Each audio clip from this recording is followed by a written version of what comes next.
네, 북한이 남북을 잇는 동해선과 경의선 도로 가운데 일부 구간을 폭파했습니다. 폭파 순간이 우리 측 CCTV에 포착되는데 이 화면부터 먼저 함께 보시겠습니다. 네, 조금 전 확보된 화면입니다. 오늘 낮 12시쯤 남북 연결도로 북측 구간인데요. 이렇게 가림막 뒤쪽에서 폭발과 함께 흙기둥이 솟구칩니다. 북한이 남북을 잇는 동해선과 경의선 도로 일부 구간을 폭파하는 순간입니다. 네, 폭파 이전 북은 트럭 여러 대가 가림막 쪽으로 줄지어 이동하는 장면을 보실 수가 있고요. 북한 군인들이 바쁘게 오가며 작업하는 모습도 확인이 됐습니다. 또 털을 파는 굴착기의 모습도 확인됩니다. 네. 자, 이번에는 다른 각도에서 잡힌 폭파 지점을 좀 보겠는데요. 폭파 순간 검붉은 연기가 솟구쳐 오르는 모습을 확인할 수가 있습니다.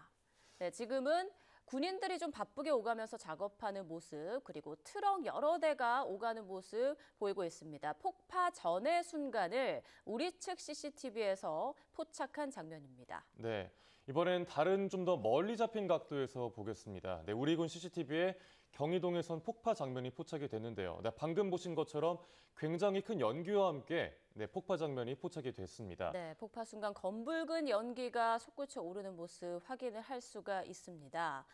네, 지금 북한이 남북을 잇는 동해선과 경의선 도로 일부 구간을 폭파한 순간을 우리 측 CCTV에서 이제 포착이 됐고요. 지금 그 장면 함께 보고 계십니다. 네, 이처럼 북한이 남북과 잇는 동해선과 경의선 도로 가운데 일부 구간을 폭파하면서 군 당국은 북한의 혹시 모를 도발 가능성에도 대비해 경계와 화력 대기 태세를 격상했습니다. 네, 취재 기자 연결해서 알아보겠습니다. 네, 이정원 기자, 북한이 결국 남북 연결도로를 폭파했군요. 네, 그렇습니다. 합동참모본부는 오늘날 12시쯤 북한이 경의선과 동해선 남북 육로 연결도로를 폭파했다고 밝혔습니다. 그러면서 현재 중장비를 투입해 추가 작업을 진행 중이라고 설명했는데요. 우리 군은 폭파로 인해 피해는 없었지만 이에 맞서 군사분계선 이남 지역에 대응 사격을 실시했다고 밝혔습니다. 그러면서 폭파 구간 등 아직 이와 관련한 구체적인 소식은 밝히지 않았습니다. 앞서 합동참모본부는 오늘 브리핑에서 폭파로 인해 우리 측에 피해를 줄 경우 상응 조처도 취할 예정이라고 경고했습니다. 북한이 도로에 폭약을 설치하고 일부 구간을 폭파하는 장면은 앞서 보신 것처럼 우리 쪽 CCTV에도 포착됐습니다. 북한은 앞서 지난 9일 남북 완전 단절을 공표하고 요새화하겠다고 선언한 지 일주일도 안 돼 도로 폭발을 실행에 옮겼습니다.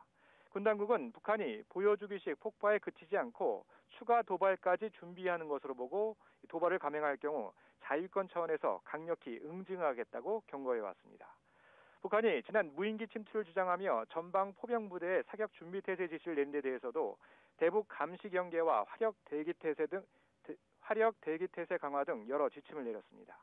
북한이 오늘 폭발을 감행한 도로는 철로가 아닌 도로라고 군 당국은 밝혔습니다. 네, 이런 가운데 김정은 국무위원장이 남측 무인기 침투 주장과 관련해서 회의를 열었다고요? 네, 그렇습니다. 조선중앙통신은 오늘 아침 김정은 국무위원장이 국방과 안전 분야에 관한 협의회를 어제 소집했다고 머릿기사로 소개했습니다. 우리로 치면 NSC, 국가안전보장회의와 유사한 기구로 보입니다.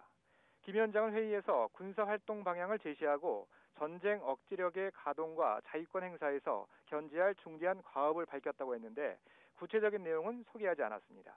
또 강경한 정치적 군사적 입장도 표명했다고 통신은 전했지만 이와 관련한 내용 역시 구체적으로 보도하진 않았습니다. 이와 관련해 통일부는 통상적으로 당 중앙군사위라는 회의체가 있음에도 새로운 형식의 회의를 개최한 것으로 보인다며 의도를 예단하지 않고 좀 더 지켜볼 필요가 있다고 밝혔습니다. 다만 대남 공작을 총괄하는 정찰총국장이 종합보고를 했다고 전했는데 이번 사건의 출발지가 남측임을 분명히 하고 있다는 것을 보여주려는 의도로 보입니다. 특히 김 위원장이 중대한 과업이나 강경한 입장을 밝혔다는 표현으로 밀어 강력한 군사적 도발 가능성을 표출한 것으로도 해석됩니다. 지금까지 정치부에서 YTN 이종원입니다.